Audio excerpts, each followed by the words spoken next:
There's a moment my characters always get wrong at first. They feel watched, that prickle on the back of the neck, and they either dismiss it or they panic. Almost nobody stops to ask the harder question, how would you actually know? Not the feeling, the proof. So let's talk about it because when I was writing this book, I went down a rabbit hole with people who do counter surveillance for a living, and the reality is stranger and quieter than the movies. Start with the signs because your brain is genuinely good at some of them and terrible at others. Humans are wired to notice patterns.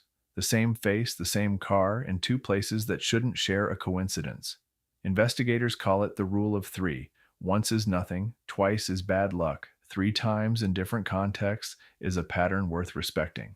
The same sedan on your street and then near your office. A person who's always somehow behind you, but never in a hurry.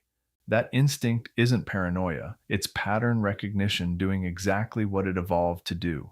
Where your brain fails you is the modern stuff, because the thing tracking you today probably isn't a guy in a car at all. Most real tracking now is technical, and it's cheap.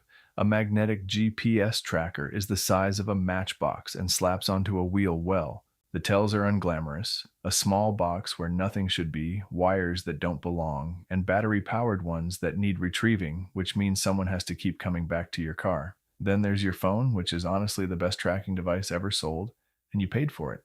The warning signs, people cite, a battery that suddenly drains, the device running warm when idle, spikes in data usage, apps you don't remember installing, those can point to monitoring software. But here's the honest caveat.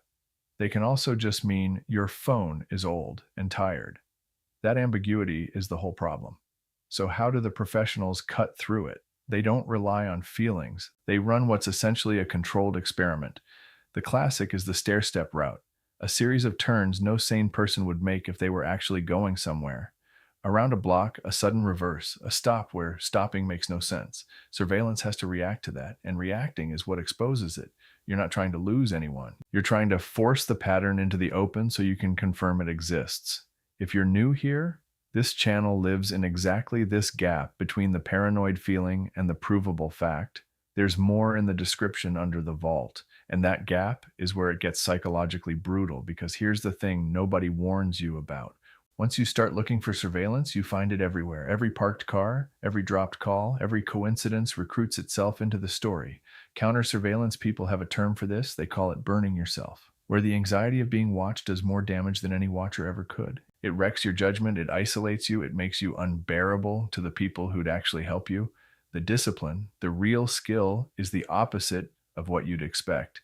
It's not hypervigilance. It's the ability to sit with uncertainty, to say, I have one data point, not three, to log it calmly and wait instead of letting a single silver sedan rewrite your entire reality. The trained response to a possible tale is boring on purpose. Note it. Don't perform. Don't confront. Just gather. And that's precisely the tension I wanted at the center of this book. I've got a character who's genuinely being watched, and a character who only believes they are. And for a long stretch from the inside, those two states look identical. The signs are the same. The dread is the same. What separates them isn't the surveillance. It's whether the person can stay clear-eyed enough to tell the difference before it costs them everything. Because in the end, the most dangerous surveillance isn't the one on your car or your phone. It's the one you build inside your own head, watching yourself, waiting for a proof that may never come. Now let me be crystal clear. Everything I just laid out is fiction. None of it is a prediction, a recommendation, or advice of any kind about money or anything else. So please don't treat it that way. But in a tech world moving as fast as ours, ideas like these aren't as far off as they sound, and that's exactly what makes them worth thinking about.